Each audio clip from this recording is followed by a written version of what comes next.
Shalom, roi et reine du royaume de Dieu, je suis Jean-Claude Dogo de Rich Ministries. Bienvenue au Caviar spirituel. Ce Shabbat, nous allons parler d'un thème très étonnant qui est identifier et vaincre la sorcellerie. Oui, vous avez bien entendu, la sorcellerie, ce n'est pas l'expertise, ce n'est pas le fait de l'Afrique seulement, où on n'a plus conscience de la sorcellerie, mais en fait, la sorcellerie est plus subtile que l'on croit. Ici, en Europe, où nous vivons pour le moment, nous voyons que les adeptes de la sorcellerie placardent fièrement une représentation d'une sorcière qui est sur un balai sur la voiture. Elles mettent sur leur voiture qu'elles sont sorcières. Donc c'est quelque chose qui est un phénomène qui est mondial. Et dans la Bible, au psaume 124, nous voyons exactement ce que c'est que la sorcellerie. Je lis. Psaume 124, Cantique des degrés de David. Sans l'Éternel qui nous protégea, qu'Israël le dise, sans l'Éternel qui nous protégea, quand les hommes s'élevaient contre nous, ils nous auraient engloutis tout vivants.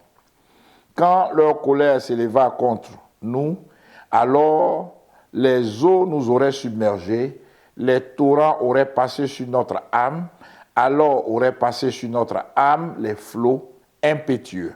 Béni soit l'Éternel qui ne nous a pas livrés en proie à leurs dents. Notre âme s'est échappée comme l'oiseau du filet des oiseleurs. Le filet s'est rompu et nous nous sommes échappés. Notre secours est dans le nom de l'Éternel qui a fait les cieux et la terre.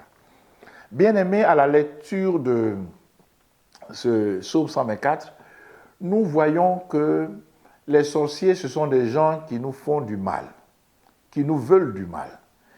Le verset 2 le dit, « Sans l'Éternel qui nous protégea, quand les hommes s'élevèrent contre nous, ils nous auraient engloutis tout vivants. » Donc, les sorciers, c'est des gens qui engloutissent leurs amis tout vivants, leurs camarades tout vivants, leurs cibles tout vivants. C'est-à-dire, tu es en train de marcher comme ça, mais ils t'ont englouti déjà. Ils t'ont déjà mangé, ils ont mangé ton âme. Alors, vous voyez ici, avec moi, très clairement, que le verset 6 dit « Béni soit l'Éternel qui ne nous a pas livrés en proie à leurs dents ». Donc, ce terme « en proie à leurs dents » nous parle donc des mangeurs d'âmes. Ici, donc, dans ce partage avec vous, nous allons voir deux différentes personnes. Il y a d'un côté les mangeurs d'âmes, donc les sorciers, et de l'autre les gagneurs d'âmes, les disciples de Christ, dont nous avons parlé le Shabbat passé. Alors, les mangeurs d'âmes, c'est qui? Comment est-ce qu'on peut identifier donc la sorcellerie? La sorcellerie donc se passe en 3 étapes. La première étape de la sorcellerie, c'est donc la manipulation. Et il y a 2 étapes dans la manipulation. Il y a la manipulation non agressive et il y a la manipulation agressive. Bien aimé, la manipulation, c'est le fait de l'homme ou de l'État qui est faible.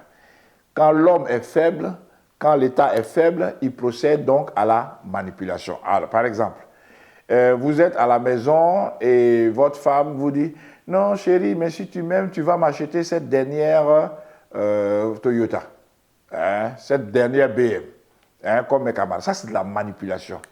Ou bien l'enfant qui dit « Mais papa, mais si tu m'aimes vraiment, si je suis ton enfant, tu vas me donner des bonbons. » Ça, c'est de la manipulation. C'est le fait de quelqu'un qui est faible ou d'un État qui est faible. Alors, la manipulation agressive, au niveau de l'homme, c'est l'intrigue. Des gens viennent avec les intrigues.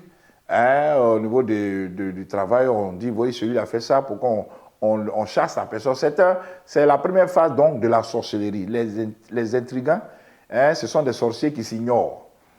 Alors, au niveau de, comment on appelle la manipulation agressive, donc, au niveau de l'État, c'est la propagande. Vous avez entendu parler de la propagande occidentale ou la propagande russe à l'occasion de la guerre de la Russie en Ukraine. Donc, on a beaucoup parlé de propagande. Si vous écoutez les télévisions et radios occidentales, ils parlent de la propagande russe. Si vous écoutez les télévisions et radios russes, on parle de la propagande occidentale. Donc, il y a la propagande, ça c'est la manipulation agressive. Deuxième étape de la sorcellerie, d'abord, excusez-moi, pour vaincre cela, parce que le thème c'est aussi de vaincre la sorcellerie, dans cette première partie de la manipulation, il faut accepter Jésus. Il faut accepter Jésus. Donc, si vous acceptez Jésus, vous allez abandonner donc la manipulation. Vous allez poser la question, demander à votre époux, demander à votre parent quelque chose de vraiment clair dont vous avez besoin. Il va vous le donner s'il en a les moyens au lieu de le manipuler ou de la manipuler. Alors, deuxième étape de la sorcellerie, l'intimidation. Et ici, c'est le fait de l'homme ou de l'État fort. L'intimidation, au niveau individuel, c'est le harcèlement. Le harcèlement, alors vous êtes un écolier, vous êtes un collégien, vous vous moquez, vous intimidez la personne qui est de forte corpulence, vous vous moquez d'elle, c'est de l'intimidation, c'est du harcèlement. Et souvent, vous arrivez à lui porter main. Voilà, c'est du harcèlement. Les États forts viennent et avec des machines, des avions de guerre, ils viennent bombarder, c'est de l'intimidation. Alors ici, pour le gagneur d'âme, qu'est-ce qu'il peut faire pour vaincre l'intimidation? C'est de se former pour être disciple de Christ. Il ne s'agit pas seulement d'être chrétien, mais il faut se former au pied de Christ pour être son disciple, pour faire comme lui, pour être comme lui. Jésus n'a jamais été intimidé par qui que ce soit, même pas par la mort. Il a été prêt à affronter le châtiment de la mort à la croix. Ensuite, la dernière phase de la sorcellerie, c'est la domination. Alors, vous allez voir qu'on peut intimider, enfin, on peut manipuler pour dominer, on peut intimider pour dominer. Donc, la sorcellerie n'a pas besoin forcément de 3 phases. La sorcellerie peut utiliser 3 phases pour arriver à la domination. C'est-à-dire la première phase, la manipulation, la deuxième phase, l'intimidation, pour arriver à la domination. Mais de la manipulation, on peut dominer.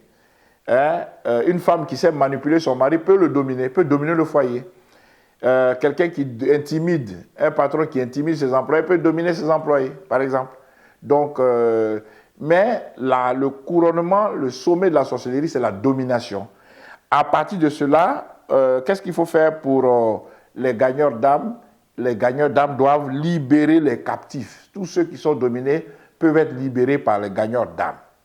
Alors, à la lumière donc de cette définition simple de la sorcellerie, j'espère qu'il y a pour vous une nouvelle, un éclairage pour vous libérer vous-même de la sorcellerie, c'est que et l'esclavage et la colonisation et maintenant le néocolonialisme, c'est de la sorcellerie à l'état pur, parce que les États sont venus, les États colons sont venus avec des pacotilles pour manipuler nos chefs, pour voler nos jeunes. Ils sont venus avec des armes pour nous intimider, nous tuer.